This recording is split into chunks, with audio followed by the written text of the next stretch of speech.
নমস্কার বন্ধুরা, আজকে একটা নতুন ম্যাজিক শেখাতে চলেছি আপনাদের। একটু লেট হয়ে গেল আপলোড দিতে। তো দেখুন, এক বোতল জল রয়েছে আমার হাতে। এই জলটা আমি আমার হাত দিয়ে জাস্ট উল্টে নেব। তাহলে কী হবে, হাতে সরিয়ে দিলে জলটা মনে হয় পড়ে যাবে, কিন্তু পড়বে না, জলটা স্টোর হয়ে যাবে। মনে হচ্ছে যে এখানে কিছু আটকে রয়েছে।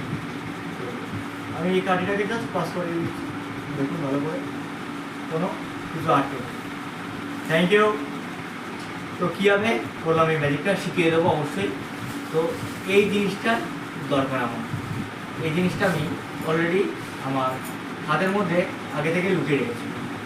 এবার এই বোতলের মধ্যে এটাকে দিয়ে জাস্ট এইভাবে উল্টে নিচ্ছি, একটু চেপে ধরে রাখছি, তারপরে হাতটা সরিয়ে দিচ্ছি, ব্যাস এখানে ম্যাজিক